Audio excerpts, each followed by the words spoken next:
जब मैं 13 साल का था तब मेरे पिताजी को एक ऐसे शहर में नई नौकरी मिली जिसके बारे में हम में से किसी ने कभी नहीं सुना था। यह उन शांत छोटी जगहों में से एक था जो जंगल और कृषि भूमि के लंबे हिस्सों के बीच स्थित था।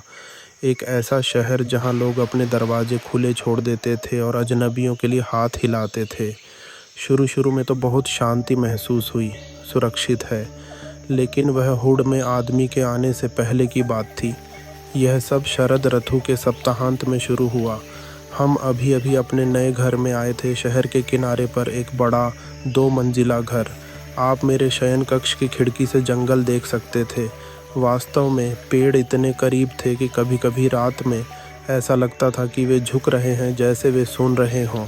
मेरे माता पिता रोमांचित थे। इसमें एक लपेटा हुआ बरामदा, एक पुरानी चिमनी और एक तहखाना था जिससे बारिश और सांचे की बदबू आ रही थी। मुझे यह पसंद नहीं आया। उस जगह के बारे में कुछ महसूस हुआ, देखा। मेरे माता पिता ने मुझे बताया कि मैं इस कदम को लेकर घबरा गया था। उन्होंने कहा, आपको इसकी आदत हो जाएगी। मैंने नहीं किया। एक हफ्ते में यह हुआ। रात के करीब 9:30 बज रहे थे। मेरे माता पिता मेरे पिता के नए सहकर्मियों के साथ रात के खाने के लिए बाहर गए थे और मैं घर पर अकेला था, जो उस उम्र में डराने से ज़्यादा रोमांचक महसूस करता था। मैं लिविंग रूम में हेडफोन के साथ गेम खेल रहा था जब मैंने बाहर मोशन लाइट की झिलमिलाहट देखी। मैंने खेल रोक दिया। कुछ या किसी ने इसे ट्रिगर किया था। मैं खिड़की के पास गया और पर्दे के माध्यम से झांका। वह वहाँ था, गहरे भूरे रंग के हुडी में एक आदमी हमारे पिछवाड़े के किनारे पर खड़ा है। हिलती नहीं है, कुछ नहीं बोलते, बस घर की तरफ देख रही थी। मैं ठंडा खड़ा रहा। वह अपने चेहरे को देखने के लिए पर्याप्त नहीं था, बस एक आकार, ऊंचा। फिर भी मैंने पर्दा बंद कर दिया और बत्ती बंद कर दी। 15 मिनट बीत गए। मैंने फिर जांच की, चला गया। मैंने खुद को आश्वस्त किया कि यह एक पड़ोसी था या शायद सिर्फ एक हाइकर जिसने गलत मोड़ लिया था, लेकिन गहराई से मैं बेहतर जानता था वह वहीं नहीं रुका। अगली 4 रातों के लिए हर रात एक ही समय, एक ही स्थान, सुबह 9:30 बजे, मोशन लाइट, पिछवाड़े। अभी भी आंकड़ा। कोई हलचल नहीं है, कोई आवाज़ नहीं आती, कोई स्पष्टीकरण नहीं। मेरे माता पिता ने सोचा कि मैं इसकी कल्पना कर रहा हूँ। यहाँ तक कि जब मैंने इसे दूसरी बार उठाया तो वे हंस पड़े। इसलिए मैंने उन्हें बताना बंद कर दिया। इसके बजाय मैं देखने लगा, इंतज़ार कर रहे हैं। मैंने अपने शयन कक्ष की खिड़की को टूटा हुआ छोड़ दिया, सभी बत्तियाँ बंद कर दीं और पेड़ों पर अपनी आँखें लगाकर अंधेरे में इंतज़ार किया। और हर बार वह वापस आ गया, हमेशा एक ही जगह पर, हमेशा घर का सामना करते रहे। छठी रात को कुछ बदल गया। वहाँ रोशनी नहीं थी, कोई सिलहुट नहीं, जंगल में कोई आकृति नहीं है। और जब मुझे लगा कि यह आखिरकार ख़त्म हो गया है, नॉक नॉक। सामने के दरवाजे पर एक धीमी खोखली दस्तक। 3 बार। मैं हिलती नहीं थी। मेरा दिल इतना ज़ोर से धड़क रहा था कि मुझे लगा कि वह इसे दीवारों के माध्यम से सुन सकता है। Knock knock. एक बार फिर। मैं सीढ़ियों की चोटी पर चढ़ गया और नीचे देखा। सामने के दरवाजे पर कांच के पैनल के माध्यम से मैं मुश्किल से एक आकृति बना सका। इस बार वह खड़ा नहीं था, वह झूम रहा था, धीरे धीरे, आगे और पीछे। फिर उसने अपना सिर ऊपर की ओर झुकाया और पहली बार मैंने उसका चेहरा देखा, खाली, भावुकता रहित, मानो त्वचा नीचे की खोपड़ी में पूरी तरह से फिट नहीं बैठती थी। उसने गिलास पर एक हाथ दबाया। उसकी उंगलियों के नाखून फटे हुए थे, गंदे।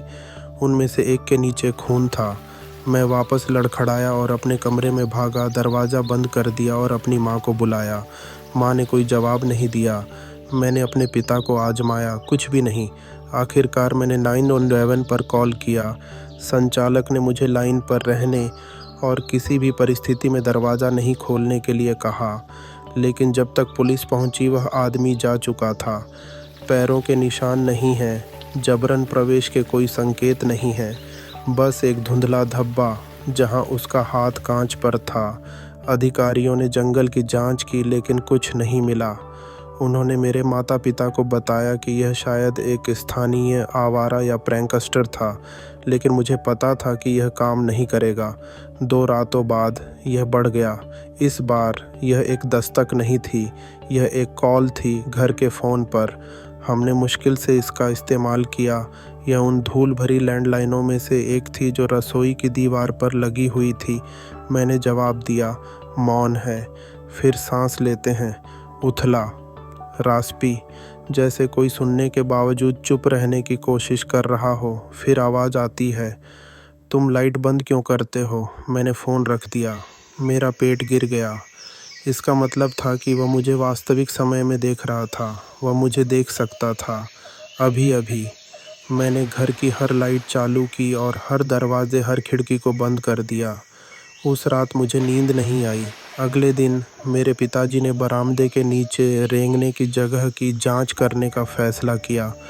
हम शायद ही कभी इसका उपयोग करते थे, बस एक छोटी सी हैच जो मुश्किल से इतनी बड़ी थी कि एक बड़े आदमी के लिए फ़िट हो सके।